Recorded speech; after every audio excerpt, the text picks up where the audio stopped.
when I come in halfway through the show, I come in from the back. And before the soundscape system, people be like, where is she, looking in the front, because that's where the sound's coming from.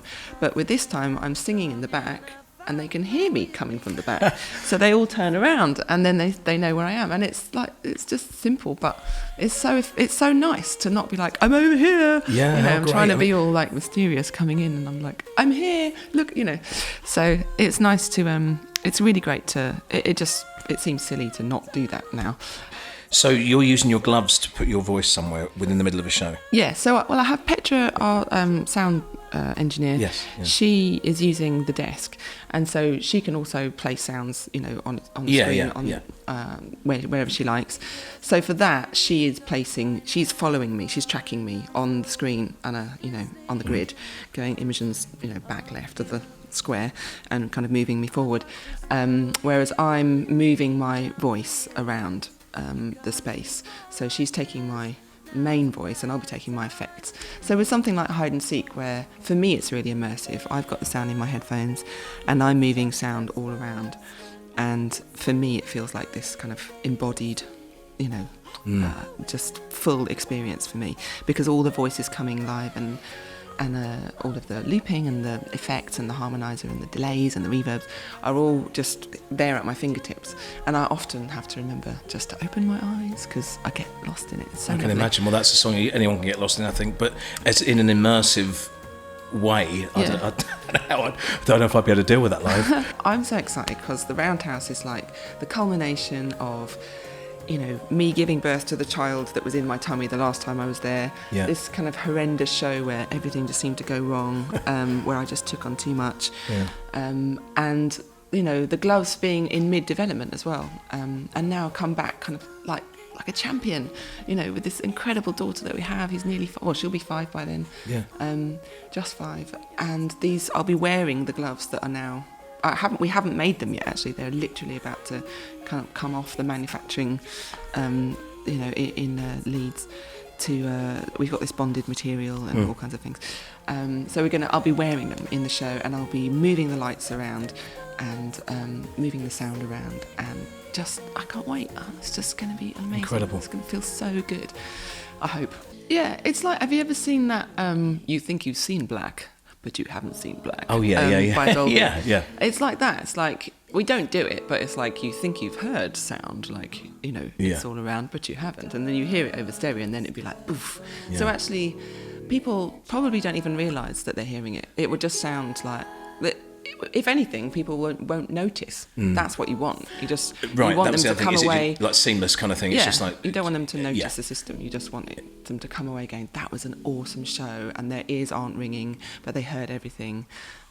So, yeah, I think Ralph is really quite amazing what he's doing, because he's really, really pushing it, and he's reaching out to people, and he's trying to, working with Bjork and Kraftwerk and all these people to bring the system to life.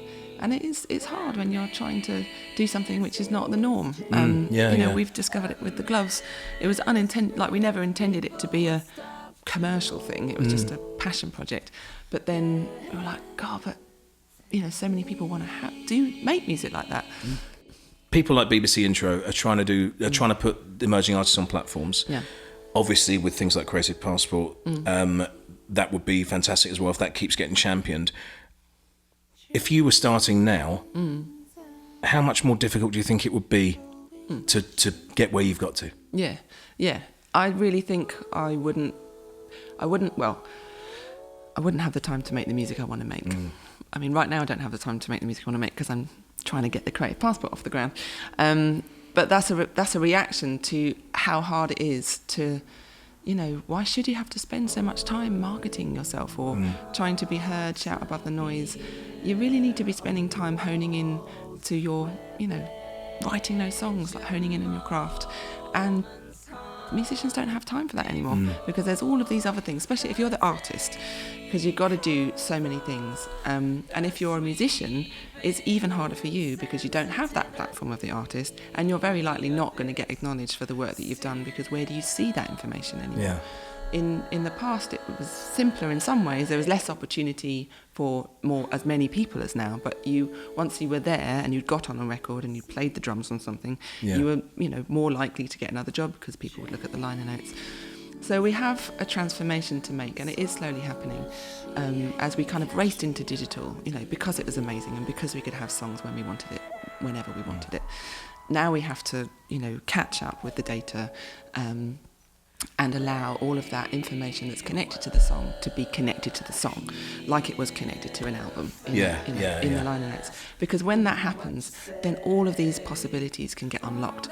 All of these, cross-referencing of this drummer over here and this time and place that we need somebody at this gig can suddenly be discovered for those people that you need the jobs for can be found, rather than, we'll just use this person over here again and again and again, which is why the people who are doing well just keep doing really, really well, and anyone else is really struggling because you can't find anyone. You don't know where people are, you don't know what people do. So I really want to have a simpler life. I want to get back to music making. But the more services, the more social stuff, the more platforms, the more exhausting. Yeah. And we need to find a way to live at a human scale in this digital world. And so I want to give my identity, my digital identity, or the creative passport, or whatever it ends up being for humans, I want to be able to allow my digital self, my data self, to work on my behalf 24/7, to interface with the world at the pace at which digital world exists, the whole planet. I can then just put it up into a place and know that everything's connected and that everything's talking to everything else, and I can just go, job done.